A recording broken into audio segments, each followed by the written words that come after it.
이 인물 각각의 사연과 이야기들이 뒤에 있습니다. 먼저 첫 번째 인물은요. 탁현민입니다. 국정과 관련된 어떤 홍보, 행사, 탁월한 능력을 발휘했다고 평가받았는데 1년 6개월 전에 청와대를 떠났습니다. 자, 어떤 얘기가 있을까요? 보겠습니다. 문의 남자 돌아온다. 이겁니다. 탁현민 전 청와대 행정관, 이번에는요, 의전 비서관으로 내정이 됐습니다. 그 전에는요, 청와대를 떠나기 직전에는 행정관이었어요. 비서관. 비서관이 더 높습니다. 승진한 겁니다. 1년 6개월이나 정확히는 16개월입니다. 16개월 만에 승진해서 청와대 복귀 이렇게 돼 있습니다. 그런데요. 사실 탁현민 전 행정관과 관련해서는 야당을 중심으로 그동안 지적이 있었는데 뭐냐면 이른바 여성에 대한 어떤 뭐 폄하 뭐 이런 거 아니냐 뭐 이런 지적을 받았거든요. 다음 기사 보겠습니다. 페미니즘 정부라더니 여성 비하 탁현민 다시 불러들인 청와대. 이르면 이번 주 비서관급 인사를 할 예정인데 그중에 포함이 됐습니다. 의전 비서관에 내정이 됐고요. 물러난 지 16개월 만에 승진해서 복귀합니다. 단순 복귀가 아니라 승진을 했다는 거죠 또. 사과도 제대로 안 하는데 이런 우려가 있다고 합니다. 과거에 논란이 됐던 대목들이 여기 소개가 돼 있는데 뭐 이미 아실 것 같고요. 그리고 내용을 소개해드린 게 그다지 아름답지 않습니다. 여기 나온 등장한 표현들이요. 그래서 이런 논란이 있었다는 정도로만 소개해드리고요. 과거 영상 다시 한번 확인해 보겠습니다. 그렇죠. 이제 공연이라는 게 뭐 구상만 갖고 되는 건 아니니까. 공연에 대한 논의를 하러 가는 거고요. 공연을 어떻게 진행할지, 뭐 어떻게 구성할지 뭐 등등을 다 이야기하려고 하고. 15분 안에 정리하세요. 네. 감독님 자, 한 걸음 나오세요. 인사부터. 인사는 어쨌든 센터에 계시니까 여기 맞춰가지고 다 같이 일단 먼저 한번 저기 모습이 나타나시면 저희가 걸어 내려가는 겁니다. 그 전에는 안에 계실 거예요. 자, 이분한테 줄 거야.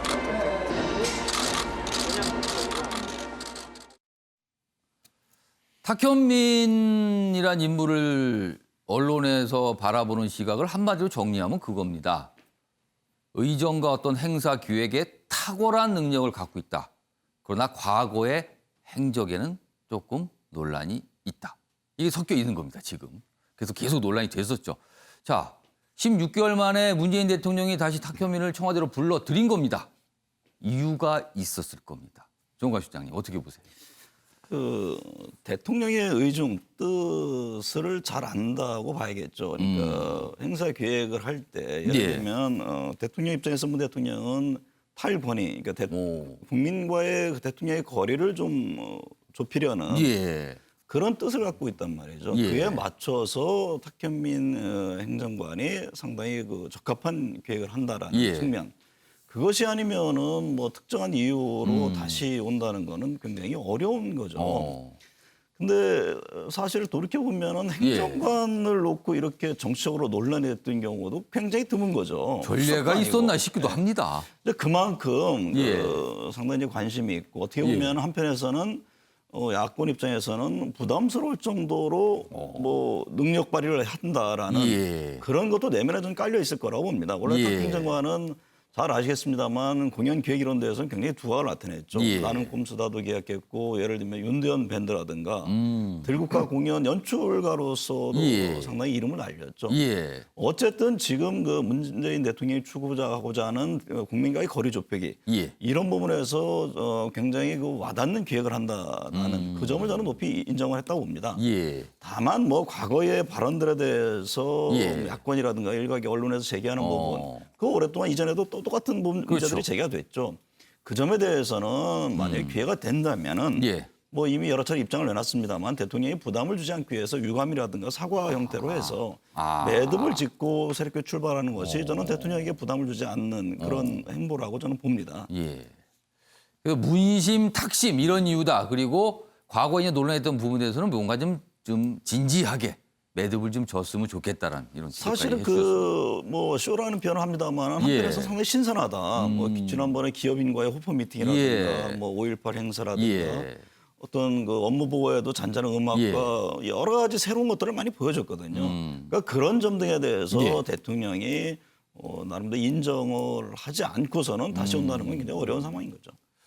자, 변한봉 변호사는 뭐라고 쓰신 겁니까? 설명 좀 둘 해주세요. 중에 하나가 계속될 수밖에 없겠죠. 둘 쇼가 중에 하나. 계속되든지 소통이 계속되든지. 오. 어쨌든 정우갑 시장님 말씀하셨던 것처럼 뭐 예. 기획에 대한 능력에 있어서는 인정이 되고 있기 때문에 예. 그것이 소통이라는 이름으로 포장이 될지 아니면 쇼라는 이름으로 포장이 될지는 아마 또 앞으로 지켜보면 알지 않을까 싶습니다. 예. 다만 이제 저는 박현민 행정관을 그 의전 비서관으로 한 것은 조금 문제가 있지 않나 싶은 생각이 드는데요. 어. 그러니까 이제 과거에 이거 최근에도 문재인 대통령이 유럽 정상회의에서 몇 가지 의전 실수가 발생을 했었고 그때마다 나오던 얘기가 의전 비서관의 외교 관료들이 들어가지 않다 보니 문제가 되는 거 아니냐라는 지적이 있었습니다. 과거에는 통상 의전 비서관을 그렇죠. 외교관 출신들이 예. 했죠. 노무현 전 대통령 시절에는 비외교 관료들이 의전 비서관을 담당했었고 예. 박근혜, 이명박 전 대통령 때는 그 외교관들이 담당을 했었죠. 예. 문재인 대통령도 초반에는 외교관이 하다가 이제 비외교관이 하다가 자꾸 이제 참사가 벌어지니까 다시 이제 최근에 이제 외교관 출신으로 바꿨다가 이번에 또 이제 비외교관으로 가게 된 예. 거거든요. 그러니까 탁형만 뭐 비서관이 정말 뭐 기획에서 능력이 탁월하다면 차라리 홍보 기획이라든가 행사 예. 기획 그런 쪽으로 보내는 게 낫지. 의전 비서관으로 가게 될 경우에는 국제 무대에서 이 또 한 번 의전 실수나 외교 참사라는 게 발생하지 않을까 우려가 있기 때문에 예. 정말 쓰고 싶다라면 차라리 그쪽으로 가는 게 낫지 않겠느냐. 사과 그런 문제는 둘째 치고라도 의전 비서관은 앞으로 이제 의전이라든가 외교 관련에 예. 있어서 조금 문제가 발생할 수 있지 않을까라는 우려가 좀 있습니다. 아, 왜 하필 의전 비서관 자료수가 이 부분에 대해서 좀 네. 지적을 해주셨네요. 최영욱. 네. 지금 이렇게 정권의 틀이 잡혀 있을 때는 사실 예. 그 비서관 예. 내정자가 꼭 예. 필요한 의전은 없어요.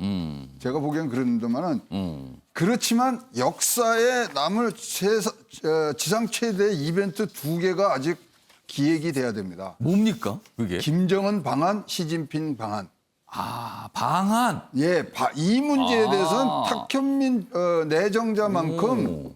탁월하게 할 수 있는 사람이 없다고 판단하신 것 같아요. 그러면 문재인 대통령이 그거를 염두에 뒀다. 저는 뭐 100% 그렇게 봅니다. 왜냐하면 그 정도의 이 방안을 하는 그 예. 지상 최대의 이벤트를 어떤 식으로든지 소화낼 사람은 지금 능력으로 봐서는 탁현민 내정자밖에 없다고 판단을 한 인사라고 보여지고요. 그러니까 의전과 행사 모든 걸 총괄할 수 있는 자리에 그렇죠. 그래서 앉힌 거다. 네. 오. 그렇기 때문에 뭐 해외 예. 나가는 것보다 예. 국내에서 지금 앞으로 임기 말까지에 이뤄질 2가지 큰 행사에 예. 중점을 두고 그 예. 기획의 적임자라고 생각하고 뭐 분명히 했고요. 그렇다면 지금까지 뭐 논란이 많은 그런 행정이 예. 있었습니다마는 탁현민 내정자도 다시 돌아왔다면 예. 자기 능력으로 이 부분들은 잠식을 시켜야 된다고 생각을 합니다. 예, 오창석 평론가. 네, 저도 비슷하게 생각을 하는데요. 이제 물론 이제 탁현민 내정자에 대해서 이제 과거에 썼던 책 속의 문구들 이렇게 문제가 되고 있긴 그렇죠. 한데요. 그게 또 논란의 시작이 됐었죠. 예, 그 그래서 부분은. 사실 뭐 지금까지도 이제 반대하는 사람들이 분명히 있을 겁니다. 예. 그러나 이제 이 부분에 있어서 일단 본인이 충분히 사과를 했고 일단 범법의 영역에 들어가지는 않지만 국민의 감정을 건드렸던 이런 부분에 있어서는 계속해서 예. 반성을 하고 있을 겁니다. 예. 그렇기 때문에 그 문구 때문에 어떠한 일도 맡기지 말아야 한다라는 것은 사실 어떻게 보면 교화의 의미가 있는 곳이 교도소인데 아. 그런 측면에 있어서도 한 번에 이런 실수 때문에 아무것도 못하게 한다는 것도 너무 심한 것이 아닌가. 시간이 이런- 좀 지나고 네. 유감표명, 사과표명도 했는데 네. 이 말씀이시네요. 네, 그런 부분에 좀 예. 참작이 될 거라 생각하고요. 저도 그 의견에 동의하는 것이 지금 선거가 끝나고 나서 예. 정부가 했었던 여러 가지 사업 중에 가장 큰 일 중에 하나가 이제 동해 북부선 예. 다시 시작했던 겁니다. 그렇습니다. 이 동해 북부선 시작하면 몇 코스만 지나면 금강산을 기차로 예. 갈 수가 있고요. 그리고 지금 어제 나왔던 것이 이제 통일부가 예. 북한과의 관계 개선, 그 접촉했을 때 이 접촉했던 사람들의 이 내용을 완화하겠다라고 했거든요. 이게 무슨 말이냐면은 예. 북한 주민들과 만나는 사람들을 더 넓힐 수 있다는 겁니다. 바로 대북관계 사업과 이제 연결될 수 있는 예. 부분이고요. 그리고 저는 이제 국회는 민주당이 장악을 했으니 예. 민주당이 할 수 있는 법안 발의가 잘 이루어질 것이고 이제는 청와대 시간이 남았는데 예. 청와대 시간에서 할 수 있는 것이 역시나 이제 북한과의 관계 개선 첫 번째, 두 번째는 이 코로나19 사태를 거치면서 예. 문재인 대통령이 WHO라든지 또는 또 다른 해외 정상들로부터 주목을 많이 받고 있습니다. 대통령의 시간이 많이 이제 등장할 수밖에 없는 상황이에요, 올해는. 그런 부분에 있어서도 이제 북한이라든지 중국 또는 다른 나라에 있어서도 예. 대통령의 행보, 대통령의 모습이 굉장히 중요해졌습니다. 그런 부분에 있어서 탁현민 내정자만큼 괜찮은 사람이 없을 것이다. 그리고 단순히 의전만 잘하는 것이 아니라 기본적으로 대통령령의 의중을 잘 읽을 수 있어야 됩니다. 그러면 대통령을 잘 알고 있는 탁현민 내정자가 굉장히 탁월한 업무 수행 능력을 발휘할 것이라고 생각합니다. 그러니까 이번 인사가 문재인 대통령의 또 다른 계획이 그 뒤에는 분명히 있을 것이다. 이렇게 좀 전망해 준 건데 오창석 평론가께 한 가지 추가 질문 드릴게요. 네.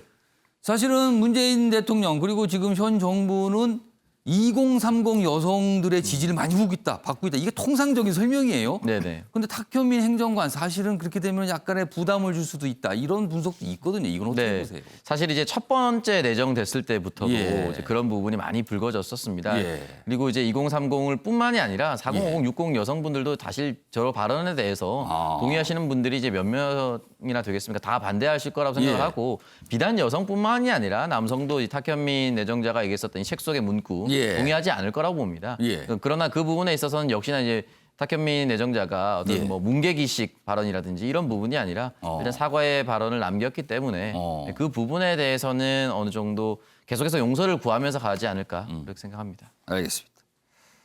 자, 이번에는요. 두 번째 인물 좀 보겠습니다. 유승민 의원이 돼 있습니다. 유승민 의원이요. 어떤 사연이 있을까요? 내용 보겠습니다. 유승민, 다음 대선이 마지막 정치 도전, 보수 첫 출사표. 그러니까 본인의 팬클럽 카페에 동영상을 보냈습니다. 뭐 이 한 5주년 이런 약간 날이 됐거든요. 그래서 그걸 축하하는 동영상인데 그 동영상 대목 중에 대선 얘기가 들어있어요. 다음 대선이 마지막 도전이 될 것이다. 그렇다면 대선에 나서겠다고 밝힌 겁니다. 지금까지 이렇게까지 구체적으로 얘기한 적이 없었거든요. 여기 또 좀 더 나옵니다. 보수 단일 후보로 민주당을 꺾겠다. 위기 시대에 맞는 경제 전문가 숙명이다. 이렇게까지 얘기한 겁니다. 아주 구체적이죠. 다음 대선에 나선다. 보수 단일 후보가 되겠다. 민주당을 꺾겠다. 경제를 잘하는 전문가. 이건 숙명이다.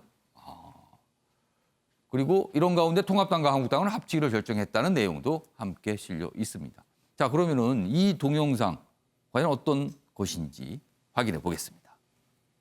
2022년 3월 9일 대통령 선거 이게 저의 이제 마지막 남은 정치의 도전입니다. 반드시 제가 보수 쪽의 단일 후보가 되어서 민주당 후보를 제가 반드시 이기겠다.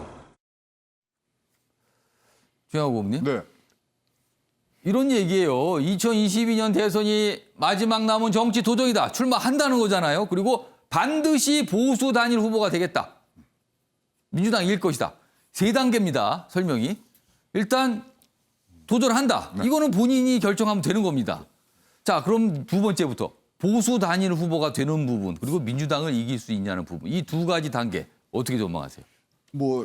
지금 자기 소견을 얘기한 거에 예. 대해서는 굉장히 찬사를 보냅니다. 예. 그렇게 이제 뚜렷하게 얘기하신 게 좋은데, 근데 이제 문제는 지금 대선 도전을 벌써 의사를 밝히신 분들이 꽤 있어요. 좀 나오고 있습니다. 지금. 홍준표 예. 의원, 그다음에 원희룡 지사, 예. 오세훈 전 서울시장 등등이 나왔기 때문에 보수 단일 후보가 될 것인지, 그다음에 이제 비대위는 김종인 비대위가 이제 출범을 했기 때문에 거기서 어떤 형식으로 후보를 만들 건지 거기에 대해서는 이제 큰 퀘스천 마크가 물음표가 이제 들어가는 거죠. 자, 민주당이 이길 것인가? 그거는 진짜로 보수 단일 후보가 됐을 때 나오는 얘기이기 때문에 그 부분은 제가 코멘트를 안 하겠습니다만 어떻게 하든지 이런 대권 도전의 의사를 말씀하시는 건 굉장히 좋고요. 이것을 어떻게 국민 눈높이에 맞춰서 단일 후보를 내느냐. 이게 보수 진영의 지금 지상 최대의 지금 명령이고 국민의 진짜 이 요구고 국민들이 바라는 길이라고 생각을 한다면 지금 많은 분 나와서 그것을 싸울 수 있는 게임의 룰 그게 제일로 중요하다고 생각합니다. 변환보 변호사, 이 기사는요 어제 사실 아침부터 계속 나왔습니다. 이게 새벽에 아주 늦게 올려져서 아침부터 보도가 됐는데 그 이후에 통합당 내의 반응은 좀 어떻습니까? 들어보셨습니까? 뭐 어제 유승민 전 의원이야 원래 뭐 대권에 대한 꿈은 있으셨기 때문에 예. 그냥 하실 말씀을 하신 거라고는 뭐 일반적인 평가라고 보여질 것 같고요. 아마도 현재 그 당 사정과 현재의 룰대로 경선을 한다면 예. 만약에 홍준표, 유승민 붙는다면 차라리 홍준표가 후보가 되겠죠. 아직까지는 그 배신자 이미지라든가 그 당의 분란을 초래했다. 예. 그에 대한 좀 반감이 크기 때문에 그야말로 이제 절대 다수 책임당을 보유하고 있는 TK라든가 그쪽에서는 좀 반감이 좀 큰 상황이거든요. 근데 이제 만약에 이걸 국민 경선으로 바꾼다라거나 오픈 프라이머리 아니면은 조금 룰을 바꿔서 한다라면 가능성 있기는 하겠지만 예. 현재의 구도를 놓고 본다라면 아직까지는 좀 쉽지는 않으시겠죠. 두 분 다 룰 얘기가 있어요. 룰이 관건이라고. 정은갑 시장님 근데 어떻게 보셨어요? 김종인 이제 위원장이 예. 들어서면서 기존에 이제 수구 보수가 아니라 예. 개혁적 합리적 보수를 지금 주창을 하고 있죠. 예. 또 그렇게 가야만 하고 또 그렇게 간다고 얘기를 하고 있기 때문에 여기에 맞는 그렇다면은 대선 후보군이 누구냐. 그 유승민 의원 같은 경우는 굉장히 개혁적인 보수로 스스로가 예. 자처를 했습니다. 예. 그러니까 또 경제통이고 예. 또 여러 경제정책 부분에서도 굉장히 전향적인 입장들을 확고히 내놨죠. 그런 측면에서 보면은 저는 유승민 후보가 당연히 대선 행보를 할 것이고 예. 향후에 있어서는 당내에서 새로운 어떤 역학 구도가 형성되려고 저는 봅니다. 그 지금 보수의 움직임을 보면은 뭐 유승민 의원 그렇고 말씀하셨듯이 뭐 예를 들면 원희룡 지사라든가 뭐 김병준, 예. 김무성, 뭐 홍준표 등등 예. 여러 이제 후보들이 뛸 겁니다. 예. 거기에 저는 장기적으로 안철수 대표 같은 경우도 합류할 가능성이 상당히 있다. 그러니까 범보수라는 표현을 했거든요. 예. 그 안에서 저는 열띤 어떤 경쟁 구도는 슬슬 만들어갈 수 있다. 그 중에 한 주자로서 움직임이 분명히 있다. 그 축이 있다. 저는 그렇게 보고 있습니다. 이제 그것을 어떻게 잘 예. 구성 조합해 나가냐 이게 보수에서는 굉장히 관건인데 예. 어쨌든 이제 김종인 위원장 체제에 지금 힘을 실어주는 모양새지 않습니까? 예. 그런 상황을 좀 더 지켜볼 필요가 있다. 그리고 실제적인 대선 움직임군이라는 건 지금의 지지율보다는 예. 연말 연초가 됐을 때 좀 더 과시가 될 것이다.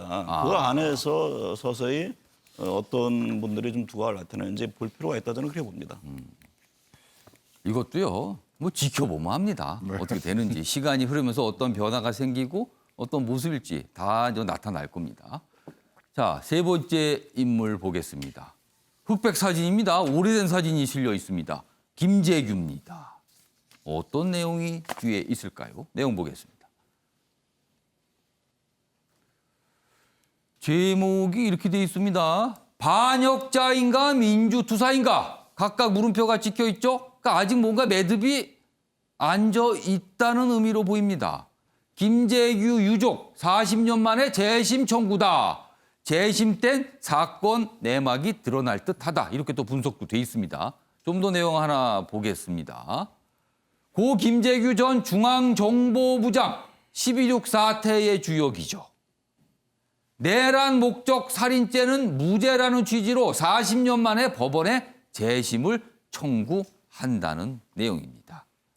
자, 그럼 관련 영상도 있습니다. 확인해 보겠습니다. 12.6은 대한민국 현대사의 물줄기를 크게 바꾼 역사적인 사건임만은 부정할 수가 없습니다. 당시 보도는 철저하게 통제가 되었고 재판 역시 당시 권력의 부당한 감시와 외압 속에서 공정하게 이루어지지 않았습니다. 이번 재심 신청은 12.6에 대한 짐작과 단정을 대한민국의 역사로 전환한다라는 의미가 있다라고 유족들은 판단했습니다. 변한봉 변호사, 네. 지금 이렇게 재심 청구를 하겠다는 입장이 나온 이유, 그러니까 재심 청구 사유가 좀 궁금하고요. 그리고 네. 만약에 재심 청구가 받아들여진다면 재판이 다시 되는 거 아닙니까? 그때는 과연 무엇이 쟁점이 될 건가? 이거 좀 설명해 주세요. 이제 재심 재판부가 만약에 판단을 하게 될 경우에는 가장 다투어지게 될 사유는 그 김재규 전 부장이 박정희 전 대통령을 살해한 건 분명한 사실이죠. 그건 뭐 거칠 수 없는 사실인데 다만 그것이 내란 목적 살인이냐 아니면 단순 살인이냐 그 부분이 아마 쟁점이 될 것 같습니다. 그러니까 이제 현대까지 밝혀진 한국 현대사 연구자들의 일반적인 견해는 김재규 전 부장이 어떤 치밀한 동기와 계획을 가지고 박정희 전 대통령을 시해했던 것은 아니었던 것 같다. 아마 차지철 경호실장과 어떤 뭐 갈등성에서 우발적으로 벌어진 것이 아니었겠느냐라는 거 보고 있는 것 같습니다. 또 실제 11.6 이후에 김재규 전 부장의 행보를 보더라도 어떤 치밀한 시나리오에 의해서 뭐 국가를 장악하기 위해 했던 목적으로 보이지는 않는다라는 것이 강한 것으로 봤을 때 과연 이것이 내란 목적으로 박정희 전 대통령을 시했던 것이냐, 그것은 아니었던 것 같다. 오히려 검찰과 군 검찰에서 전두환 전 보안사령관이 당시 보안사령관이 수사를 하면서 강압적으로 좀 짜맞힌 게 아니었겠느냐. 고문으로 인해서 내가 내란 목적으로 살인한 것이 아니냐라는 예. 식으로 사건을 짜맞췄던 것 같다. 그래서 재판과 수사가 상당히 졸속적으로 이뤘기 때문에 살인죄는 맞지만 내란 목적 살인은 아니었다라는 점만 다투고 싶어 할 것 같습니다. 그러면은 상당히 이제 수사도 급격히 이루어졌고 재판 예. 자체도 상당히 단기간 내에 졸속적으로 진행된 점은 공개 안 된 맞기 부분도 때문에 많아요. 그렇죠. 예. 아마도 그 내란 목적 혐의에 있어서는 재심 재판부가 달리 판단할 여지도 좀 있다고 생각을 하고 예. 그렇다고 하더라도 재심 재판부가 뭐 김재규가 이것은 뭐 혁명이기 때문에 무죄다 그러지는 않을 거고요. 내란 목적 살인죄는 무죄지만 여전히 살인죄는 유죄다라는 판단으로 가지 않을까. 아마 그 점으로 그러니까 혐의의 어떤 한 부분에 대한 그렇죠. 이의제기라고 예, 볼 수 예. 있겠네요. 그러면은 변호사로서 네. 이번 재심 신청 받아들일 가능성 있다고 보세요? 아니면 좀 어렵다고 보세요? 좀 여지는 있어서 예. 아마 제 객관적으로 본다라면 재심이 개시돼서 내란 목적 살인은 아니고 단순 살인으로 갈 상황이 높지 않을까 생각합니다. 저는. 그 유족들 입장에서는 어느 정도의 일부분에 대한 뭐 명예 회복이라고도 할 수도 그럴 수는 있겠네요. 있겠죠. 그런 부분은요. 이게 또 40년 만에 재판이 다시 진행될 수도 있다. 지금 이런 취지로 설명이 좀 돼 있습니다.